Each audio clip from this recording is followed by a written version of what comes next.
इस वीडियो में हम ट्राई करेंगे माइनक्राफ्ट हार्डकोर में 100 डेज सर्वाइव करने की, लेकिन एक छोटी सी प्रॉब्लम हो गई है। हम दोनों ओशन के बीचों बीच एक राफ्ट में फंस चुके हैं और हमारे पास सर्वाइव करने के लिए कुछ भी नहीं है, खाना भी नहीं। तो हमारा टारगेट होगा 100 डेज तक सर्वाइव करना और इस छोटी सी राफ्ट को एक मेगा बेस में ट्रांसफॉर्म करना। इस वीडियो को बनाते हुए हमें काफी ज्यादा टाइम लगा है, तो हो सके तो वीडियो को लाइक कर देना। Let's aim for 50,000 likes. इस राफ्ट के ऊपर 2 बैरल लगे हुए थे जिनके अंदर हमें थोड़ा बहुत सामान मिला, जैसे डर्ट, कैल्प, फिशिंग रॉड और ट्री सैपलिंग्स। तो डर्ट को राफ्ट के साथ प्लेस करके मैंने उसके ऊपर ट्री सैपलिंग्स को लगाया। इसी के साथ पानी में काफी सारा सामान भी गिरा हुआ था, तो मैंने उसे कलेक्ट किया। फिर मैंने अपने लिए एक वुडन एक्स बनाई और उसके बाद खाने के लिए काफी सारी मछलियों को मारा। ट्रीज ग्रो होने में थोड़ा टाइम लगने वाला था और हमें बेस एक्सपेंड करने के लिए थोड़ा मटेरियल भी चाहिए था। उसके बाद मैं पानी के नीचे जाकर उस जगह को देखने लगा और नीचे जाते ही मुझे काफी सारे ड्रोनस मिल गए। राफ्ट के नीचे एक और बैरल था जिसके अंदर थी काफी सारी ट्री सैपलिंग्स और 2 डर्ट ब्लॉक्स। सैपलिंग लेकर मैं ऊपर आया और जल्दी से उन्हें डर्ट पर लगा दिया। जल्दी एक पेड़ भी ग्रो हो गया, तो उससे मैंने बेसिक टूल्स बनाए और फिर मैं पानी के नीचे कोबलस्टोन ढूंढने लगा। लेकिन कोबलस्टोन की जगह मुझे एक त्रिशूल वाला ज़ॉम्बी मिल गया, तो जान बचाकर मुझे वापस घर आना पड़ा। लेकिन वो हमारी राफ्ट के काफी नजदीक आ गया था, तो हमें एक पेड़ के ऊपर जाना पड़ा।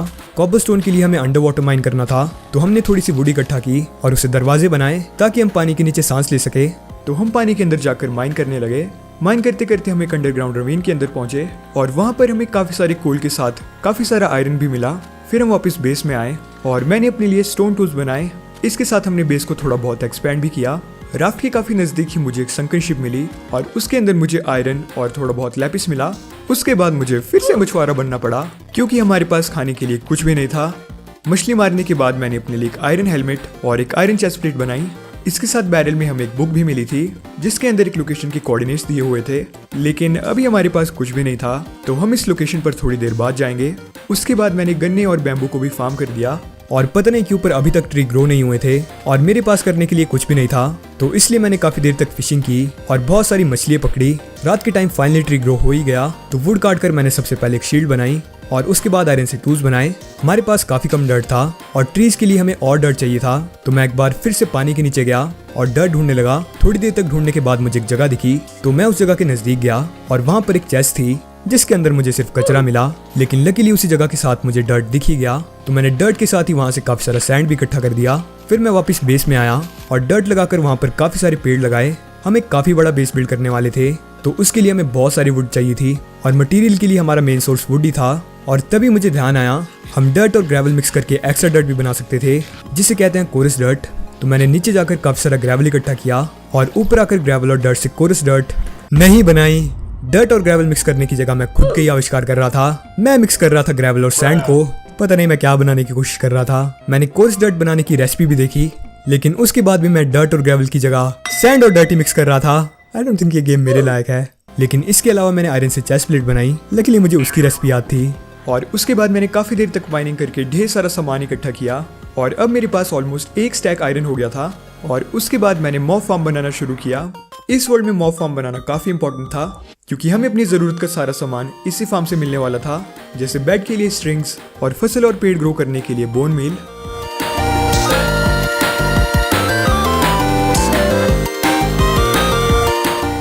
फार्म बनाते बनाते मेरा सारा मटेरियल खत्म हो गया, तो मुझे एक बार फिर से माइनिंग के लिए जाना पड़ा और इस बार मुझे माइन करते हुए डायमंड्स भी मिल गए। उसके बाद भी मैंने माइनिंग कंटिन्यू रखी और मैं पहुंचा एक माइन शाफ्ट के अंदर, जिसका मतलब था कि मुझे यहाँ से काफी सारी लूट के साथ बेड बनाने के लिए काफी सारी स्ट्रिंग्स भी मिल जाएगी। काफी देर तक मैंने उसी जगह को एक्सप्लोर किया और उसके बाद वापस घर आकर मैंने फिर से मॉब फार्म बनाना शुरू किया।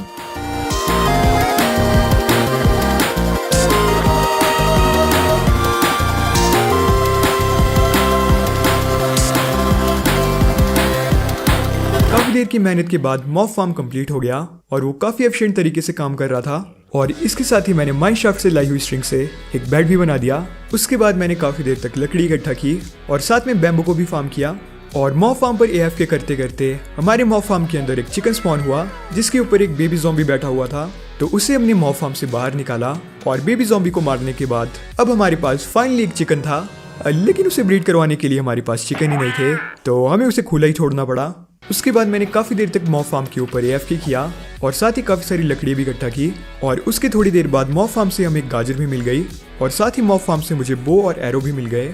इसके साथ हमारे पास काफी सारी वुड भी हो गई थी, तो मैंने भी इसके लिए एक आउटलाइन बनाना शुरू किया। और इसी बीच मुझे एक और चीज़ याद आई हमारे पास तो ग्रास ब्लॉक्स भी थे, लेकिन पता नहीं वो कहाँ पर चले गए। लेकिन डरो मत, उससे हमें ज़्यादा प्रॉब्लम नहीं होगी। सिर्फ हम जानवर स्पॉन नहीं कर सकते और सीड्स भी इकट्ठा नहीं कर सकते, मतलब हम भूखे ही मर जाएंगे।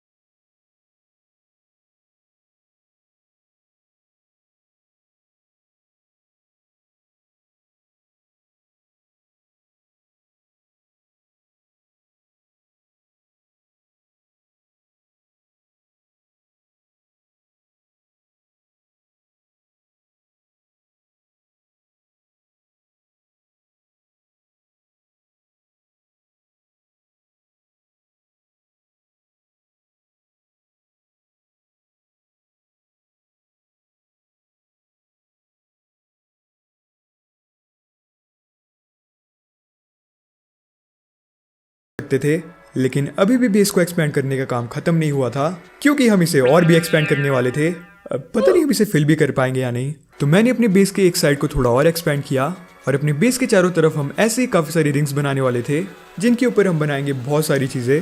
नेक्स्ट डे मैंने गेम खेलने के लिए वर्ल्ड ज्वाइन किया और मेरे साथ काफी अजीब चीज हुई। अब मैं फ्लेम नहीं था गाइस, मैं बन चुका था एलेक्स और मेरे पास कुछ भी नहीं था, एक्सपीरियंस भी नहीं। तो मैंने गेम क्विट की और दोबारा ज्वाइन किया, लेकिन अभी भी मैं एलेक्स ही था। तो मैंने एक और बार गेम क्विट की और फिर से ज्वाइन की, लेकिन एक बार फिर से मैं एलेक्स ही था।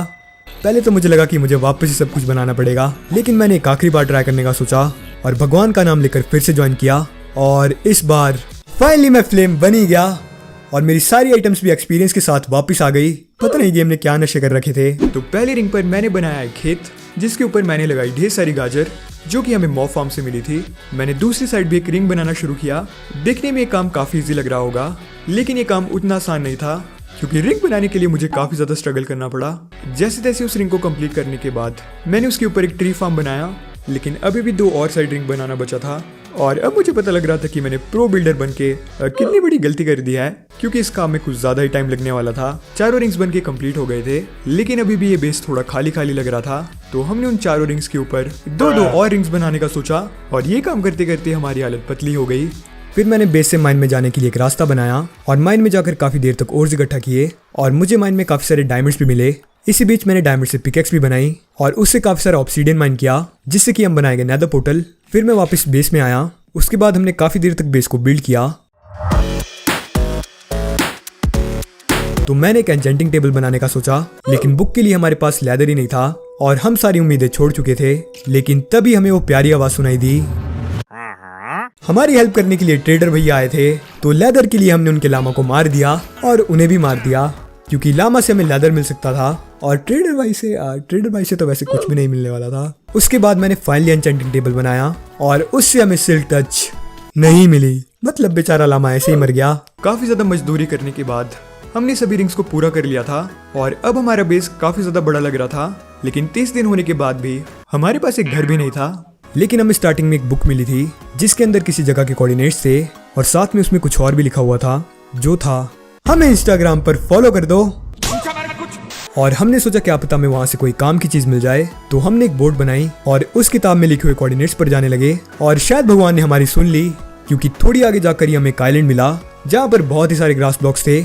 लेकिन अफसोस हमारे पास सिल्क टच नहीं थी। काफी देर के बाद हम फाइनली उस जगह पर पहुंच ही गए, लेकिन काफी ज्यादा सर्च करने के बाद भी हमें वहां पर कुछ नहीं मिला। पहले हमें लगा कि शायद हमारे साथ प्रैंक हो गया है, लेकिन फिर मैंने नीचे की तरफ माइन करने का सोचा और नीचे की तरफ माइन करके मुझे एक एंड पोर्टल मिल गया, जिसमें पहले से ही 4 आइज लगी हुई थी। लेकिन उसे एक्टिवेट करने के लिए हमें 8 आइज और चाहिए थी, जिसका मतलब था कि हमें जाना होगा नेदर में। और क्योंकि ऑब्सीडियन से हमने एन्चेंटिंग टेबल बना दिया था, तो वहाँ के लावा को मैंने ऑब्सीडियन बनाया और नेदर पोर्टल के लिए इकट्ठा कर दिया। तो हम उस जगह से बाहर आए और वापस घर की तरफ चले गए। रास्ते में हमें एक रून पोर्टल भी मिला, जहाँ पर हमें मिले 2 गोल्ड ब्लॉक्स और वहाँ पर एक चेस्ट भी थी, जिसमें सिर्फ फ्लिंट एंड स्टील ही काम की चीज थी। रास्ते में हमें फिर से एक छोटा सा आइलैंड दिखा, जिसके ऊपर कुछ घास लगा हुआ था और तभी हमें याद आया कि घास से हमें सीड भी मिलते हैं। लकीली हमारे पास थोड़ा बोन मिल भी था, तो उस आइलैंड पर जाकर हमने मकड़ियों को मारा और बोन मिल का यूज करके काफी सारे सीड्स इकट्ठा किए। और उस आइलैंड के साथ ही काफी सारा सैंड भी था, तो हमने थोड़ा बहुत सैंड भी इकट्ठा कर दिया। अब हमारे पास सीड्स भी हो गए थे, जिसका मतलब था कि अब हम फाइनली चिकन भाई को थोड़ा खाना खिला पाएंगे। लेकिन घर आकर हमें पता चला कि चिकन भाई भूखमरी के कारण मर गए हैं। अब बारी थी नेदर के अंदर जाने की, तो उसके लिए हमने एक नेदर पोर्टल बनाया और फिर हम गए नेदर के अंदर और हम स्पॉन हुए क्रिम्सन फॉरेस्ट के अंदर, लेकिन इस बार हम सोल सैंड वैली के अंदर स्पॉन नहीं हुए। फिर हमें आगे जाकर काफी सारे फॉसिल मिले तो हमने बोन मील के लिए उन सभी को कलेक्ट कर लिया। लेकिन हम नेदर में 2 आइटम्स के लिए आए थे, पहली एंडर आए और दूसरा ब्लेज पाउडर, ताकि हम उससे आय ऑफ एंडर बना सके। तो हमें ढूंढना था वॉफ फॉरेस्ट और फोर्ट्रेस को, तो हमने फैसला किया अलग अलग जाने का ताकि हम जल्दी से जल्दी काम पूरा कर सके। थोड़ा बहुत ढूंढने के बाद ही मुझे एक वॉफ फॉरेस्ट मिल भी गया, तो मैंने काफी देर तक वहां पर एंडरमैन मारे और आइज इकट्ठा की। लेकिन हमारा मेन टारगेट था एक फोर्ट्रेस को ढूंढना और उसके लिए हमें काफी सारी कठिनाइयों का सामना करना पड़ा। जैसे इन सूअरों की पूरी फैमिली ने मुझ पर हमला कर दिया था, मुझे लग रहा था कि मैं नहीं बचूंगा, पर मेरे ऊपर शायद बाबा राम रहीम जी का आशीर्वाद था। जैसे तैसे उनसे बचने के बाद मुझे दूरी एक फोर्ट्रेस दिखाई दी। फोर्ट्रेस के अंदर जाकर मेरा सामना हुआ ढेर सारे मॉब से। इसके साथ ही मुझे वहाँ पर थोड़ी बहुत लूट भी मिली। मैंने वहाँ से नेदर वॉर्ड भी उठा लिया और फिर मुझे मिला एक ब्लेज स्पॉनर। और जैसे कि तुम सभी को पता ही कि मैं कितना ज्यादा प्रो हूँ, तो मैंने इजीली ब्लेज रॉड को इकट्ठा नहीं किया। उन्होंने मेरी लंका लगा दी, पर एटलीस्ट मैं जिंदा बच गया। अब मेरे पास काफी सारी ब्लेज रॉड हो गई थी, तो अब टाइम था घर वापस आने का।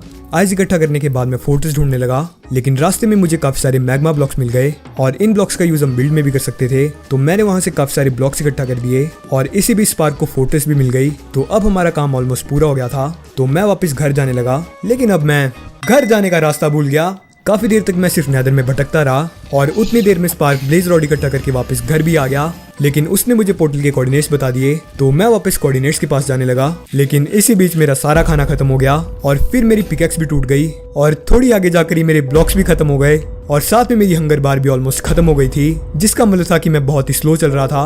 और पोर्टल के पास जाने के लिए मुझे लावा लेक क्रॉस करनी थी, तो मैंने जितने भी मैग्मा ब्लॉक्स माइन किए थे उन सभी को लेक क्रॉस करने में लगा दिया। और अगर इतना दुख भी काफी नहीं था, तो मैंने जो बोन ब्लॉक्स माइन किए थे वो भी रास्ते में ही लग गए। मतलब मैं घर वापस खाली आ जा रहा था। शाबाश बेटा।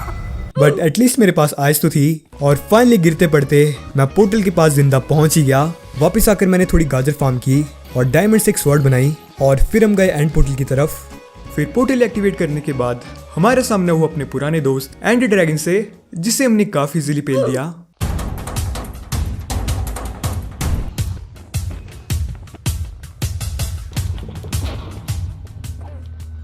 उसके बाद हम गए एंड सिटी की तलाश पर। काफी घंटों तक ट्रैवल करने के बाद मुझे एक रिटर्न पोर्टल दिखा और जब मैं उस रिटर्न पोर्टल के पास गया, मुझे उसके सामने एक एंड सिटी मिल गई और इस सिटी के नजदीक जाने पर मुझे वहां पर एक और रिटर्न पोर्टल मिल गया। फिर मैं उस सिटी के अंदर गया और सभी शेल्करों ने मिलकर मेरा वॉलीबॉल बना दिया। शेल्कर भैया ने मिलकर मुझे इतना ज्यादा मारा कि मैं वहां से बस थोड़ी बहुत चीज इकट्ठा कर पाया। लेकिन जैसे तैसे मैंने एंड शिप को लूट ही लिया और मुझे एक लाइटर भी मिल गया। उस सिटी से मुझे ज्यादा सामान नहीं मिला, लेकिन मुझे वहां से एक काम की चीज मिल गई और वो थी सिल्क टच वाली पिकैक्स। लेकिन वो एक आयरन पिकैक्स थी और उसके ऊपर अनब्रेकिंग भी नहीं थी, लेकिन चलो कुछ तो मिला। उसके बाद मैंने एंड सिटी से काफी सारी ब्लॉक्स इकट्ठा किए, जिन्हें हम अपने बेस पर किसी बिल्ड में यूज करेंगे। इस बार मेरी किस्मत कुछ ज्यादा ही अच्छी थी, क्योंकि सिर्फ 200 ब्लॉक्स दूरी मुझे एक एंड सिटी मिल भी गई और वहां पर एक शिप भी था। तो सिटी के अंदर जाकर मैंने सबसे पहले ब्लॉक्स इकट्ठा किए, क्योंकि इन ब्लॉक्स का यूज हम बिल्ड में करने वाले थे। काफी देर तक ब्लॉक्स इकट्ठा करने के बाद मैं सिटी लूटने के लिए गया। सिटी को लूटते हुए मुझे काफी टाइम लग गया, लेकिन वहां से मुझे कुछ ज्यादा ही एपिक लूट मिली, जैसे काफी सारे डायमंड्स, आर्मर, वेपन्स। लेकिन इन सभी चीजों के अलावा मुझे जो बेस्ट चीज मिली वो थी सिल्क टच वाला डायमंड शवल, जिससे कि हम फाइनली ग्रास ब्लॉक इकट्ठा कर सकते हैं। और इसके साथ ही मेरा डायमंड आर्मर भी कंप्लीट हो गया। सिटी से बाहर आकर मैंने काफी देर तक ब्लॉक्स इकट्ठा किए। ब्लॉक्स इकट्ठा करने के बाद मैं एंड फाउंटेन ढूंढने लगा ताकि मैं वापस घर आ सकूं, लेकिन काफी देर ढूंढने के बाद भी मुझे एंड फाउंटेन मिल ही नहीं रहा था। पता नहीं मुझे बार बार घर जाने के लिए रास्ता क्यों नहीं मिल रहा। और आधे घंटे तक सिर्फ एंड में घूमने के बाद मुझे फाइनली एंड फाउंटेन मिल ही गया। सारा सामान इकट्ठा करने के बाद मैं वापस घर आया और हमारा बेस अब एक मॉब फार्म बन गया था, क्योंकि वहां पर चारों तरफ बहुत सारे मॉब स्पॉन हो गए थे। लेकिन अगले दिन मैंने उस सभी मॉब्स को मार दिया। इतनी ज्यादा प्रोग्रेस करने के बाद भी हमारे पास एक घर ही नहीं था, तो मैंने घर के लिए काफी सारा सामान इकट्ठा किया और उसके बाद मैंने एक घर बनाना शुरू किया। उस घर के ऊपर मैंने काफी दिन काम किया और मैं इस घर को बहुत ही एपिक बनाने वाला था। लेकिन ये घर एपिक तो नहीं, पर उस घर को दिखने लायक बनाने के लिए मुझे उसमें काफी सारे चेंजेस करने पड़े और एंड में वो घर ठीक ठाक बन गया। जैसा मैं इसे बनाने वाला था वैसा तो नहीं बना, लेकिन छोटा हो या बड़ा, अपना घर तो अपना ही होता है। घर आकर मैं सबसे पहले उस आइलैंड के पास गया और वहां जाकर काफी सारे ग्रास ब्लॉक्स और सैंड इकट्ठा किया। ग्लास को डाई करके हम इसका यूज बिल्ड में कर सकते थे, तो मैंने काफी सारे डर्ट ब्लॉक्स प्लेस किए और बोन मिल का यूज करके काफी सारे फूल इकट्ठा किए, जिनका यूज हम करेंगे ग्लास को डाई करने के लिए। काफी देर तक मैं इसी काम को करता रहा रेड फ्लावर से मैंने काफी सारा रेड डाई बनाया और उसका यूज करके फाइनली ग्लास को डाई किया। हमारे पास काफी सारा डर्ट था तो मैंने सारे डर्ट को ग्रास ब्लॉक के साथ लगा दिया ताकि उन ब्लॉक्स के ऊपर भी ग्रास फैल सके। काफी देर तक वेट करने के बाद फाइनली सभी ब्लॉक्स पर ग्रास फैल चुका था तो मैंने उन सभी ब्लॉक्स को रिमूव कर दिया और अब टाइम था बिल्ड करने का। और क्योंकि मॉब फार्म हमारे बेस के बिल्कुल सेंटर में था तो मैंने सोचा क्यों ना मैं उसे एक ट्री में ट्रांसफॉर्म कर दूं। क्योंकि वो बिल्कुल सेंटर में है तो वो देखने में सिंपल मॉब फार्म के कंपैरिजन में काफी अच्छा लगेगा, लेकिन क्योंकि मॉब फार्म बहुत ज्यादा बड़ा है तो उसे ट्रांसफॉर्म करने के लिए काफी सारा मटेरियल लगने वाला था। तो मैंने काफी देर तक सारा सामान इकट्ठा किया।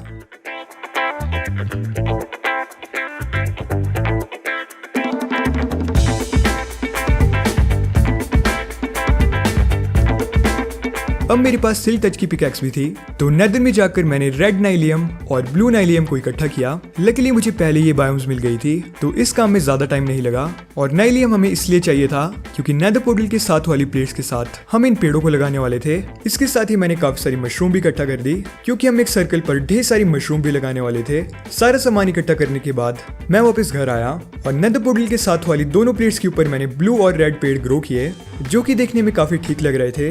लेकिन बीच वाली प्लेट बहुत ही ज्यादा खाली लग रही थी क्योंकि हमारे नेदर पोर्टल का साइज बहुत ही ज्यादा छोटा था। तो अगले दिन मैंने माइन में जाकर ढेर सारा ऑब्सिडियन इकट्ठा किया। अगले दिन मैंने पोर्टल बनाना शुरू किया। इस पोर्टल को मैं काफी बड़ा बनाने वाला था और साथ ही इसे एक फ्लोटिंग इफेक्ट देने वाला था। तो इस पोर्टल को बनाते हुए मुझे काफी ज्यादा टाइम लग गया। काफी ज्यादा मेहनत के बाद पोर्टल कंप्लीट हो गया और ये देखने में काफी सुंदर लग रहा था। अब नेदर की थीम पूरी कंप्लीट हो गई थी तो अब बारी थी मशरूम की। लेकिन मशरूम को ग्रो करना थोड़ा मुश्किल वाला काम था क्योंकि उसे ग्रो करने से पहले हमें उसे सभी साइड से ढकना पड़ता है। तो इतने सारे मशरूम को ग्रो करने के लिए मुझे बहुत सारा टाइम लग गया। पूरी प्लेट को मशरूम से भरने के बाद भी अभी भी उसमें थोड़ी कमी लग रही थी क्योंकि मशरूम की हाइट बहुत ही ज्यादा छोटी थी।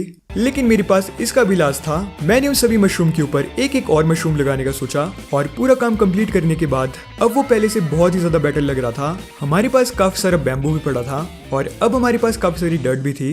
तो मैंने एक प्लेट पर बहुत सारे बैम्बूस लगा दिए। उसके बाद मैंने अपने गाजर के खेत में थोड़ा बहुत चेंज किया और उसे थोड़ा और बड़ा बनाया और इस बार मैंने उसमें गाजर की जगह व्हीट फार्म की। उसके थोड़ी देर बाद ही मुझे मॉब फार्म से एक ज़ॉम्बी विलेजर की आवाज़ आई और जी हाँ, हमारे मॉब फार्म पर फाइनली एक ज़ॉम्बी विलेजर स्पॉन हुआ था। तो सभी मॉब्स को मारकर हमने उसे बाहर निकाला और फिर उसे बोट में बिठाकर फार्म के साथ रख दिया। अगले दिन मैंने बची हुई डर्ट से बैम्बू फार्म को थोड़ा और बड़ा कर दिया और अब हमारा बेस काफ़ी ज़्यादा बड़ा लग रहा था। लेकिन अभी भी काफ़ी सारी प्लेट्स को भरना बच गया था और अभी तक एंड से लाया हुआ सामान बचा हुआ था। तो हमने घर के साथ एक एंड सिटी बनाने का सोचा और मैंने उस पर काम शुरू किया।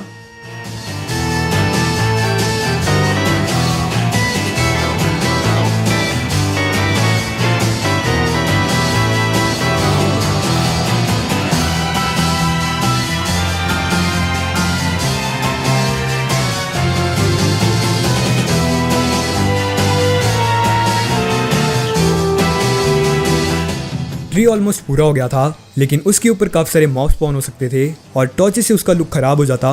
तो मैंने सोचा क्यों ना मैं उसके ऊपर श्रूम लाइट लगाऊं क्योंकि नेदर में हमारा स्पॉन भी क्रिम्सन फॉरेस्ट है तो उसे कलेक्ट करते हुए ज्यादा टाइम नहीं लगेगा। तो मैं गया नेदर में और काफी देर तक श्रूम लाइट इकट्ठा की और फिर वापस घर आकर बिल्ड कंटिन्यू की।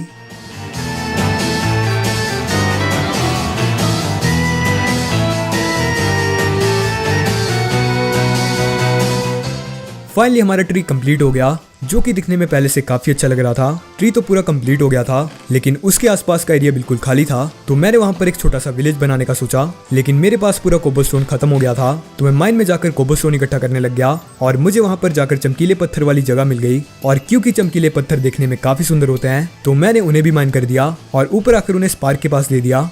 फिर मैंने विलेज बिल्ड करना शुरू किया।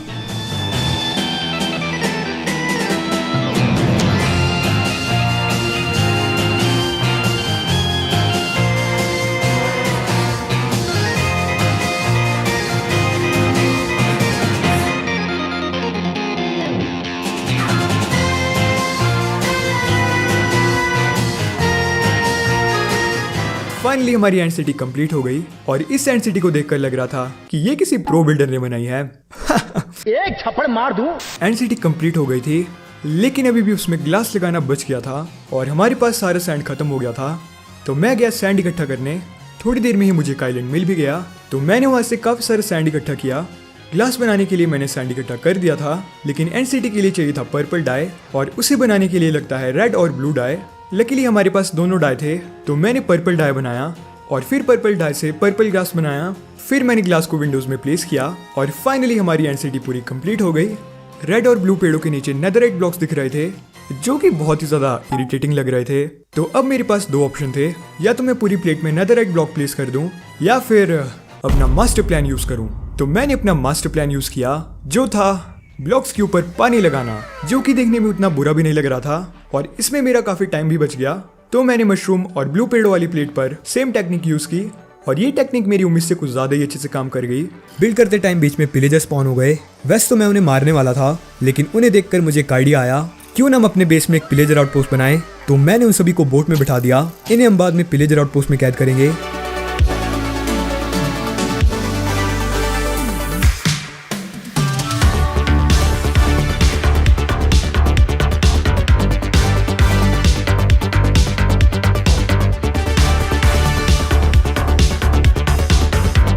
इस बिल्ड में मेनली दो ही चीजें लगने वाली थी, एक कोबलस्टोन और दूसरी डार्क ओक वुड।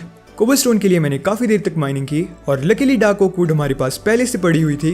तो मैंने बोन मिल का यूज करके काफी देर तक वुड इकट्ठा की और फिर सारा सामान इकट्ठा होने के बाद पिलेजर आउटपोस्ट बनाना शुरू किया।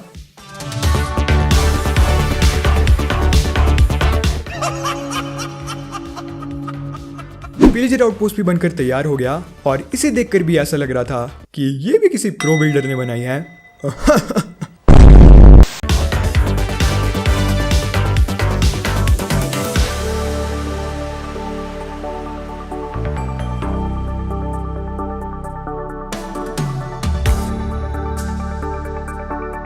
फाइनली विलेज का काम पूरा खत्म हो गया और देखने में वो जगह काफी सुंदर लग रही थी। अब सिर्फ दो जगह पर बिल्ड करना बाकी था। तो काफी सोचने के बाद हमने डिसाइड किया कि एक जगह पर हम बनाएंगे सोल सैंड वैली और दूसरी जगह पर हम बनाएंगे एमेथाइस्ट ट्री। तो सोल सैंड वैली के ब्लॉक्स इकट्ठा करने के लिए मैं गया नेदर में। काफी देर तक ब्लॉक्स इकट्ठा करने के बाद मैं वापस आया और बिल्ड करना शुरू किया।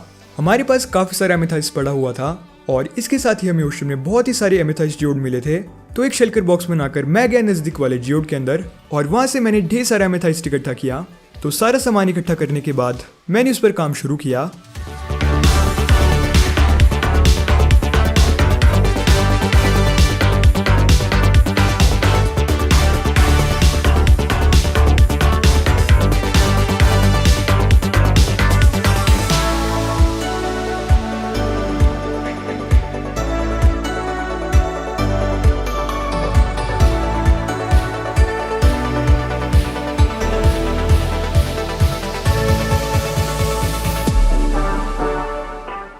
थोड़ी देर बाद ही ट्री बनकर कंप्लीट हो गया और वो देखने में काफी अच्छा लग रहा था। लेकिन अभी भी एक काम बच गया था जो था सोल सॉइल पर आग लगाना। तो मैंने चेस्ट से काफी सारा ग्रेवल लिया और उसे शवल का यूज करके फ्लिंट इकट्ठा करने लगा। काफी ज्यादा ब्लॉक्स ब्रेक करने के बाद भी मुझे फ्लिंट मिल ही नहीं रहा था। पहले मुझे लगा कि शायद गेम ने फिर से नशे कर दिए हैं, लेकिन फिर मुझे पता चला कि गेम ने नहीं, मैंने नशे कर रखे हैं, क्योंकि मैं भूल गया था कि मेरे शवल पर सिल टच है और इतनी देर से मैं सिल टच के साथ ही ब्लॉक्स ब्रेक कर रहा था। तो फाइनली मैंने एक फ्लिंट एंड स्टील बनाया और बिल्ड का काम कंप्लीट किया और फिर मुझे याद आया कि मैंने काफी सारे ग्लास ब्लॉक्स भी डाई किए थे, लेकिन अब हमारे पास बिल्ड करने के लिए कुछ बचा नहीं था। तो ग्लास को मैंने बेस के चारों तरफ लगा दिया, जो कि दिखने में ठीक ठाक लग रहा था। वैसे तो हमारा बेस काफी अच्छा लग रहा था, लेकिन नेदर पोर्टल के पास बनाए हुए पिलर्स कुछ खास अच्छे नहीं लग रहे थे। तो मैंने काफी देर वहां पर डिफरेंट डिजाइन बनाकर एक्सपेरिमेंट किए और काफी ज्यादा मेहनत करने के बाद मैंने सब कुछ हटा दिया, क्योंकि वहां पर स्पेस काफी कम था। तो कुछ भी अच्छा नहीं लग रहा था। अब हमारा बेस ऑलमोस्ट पूरा हो गया था। तो एंड में हमने बेस के नीचे पानी लगाया ताकि वो जगह खाली ना लगे और इसी के साथ फाइनली हमारा बेस कंप्लीट हो ही गया।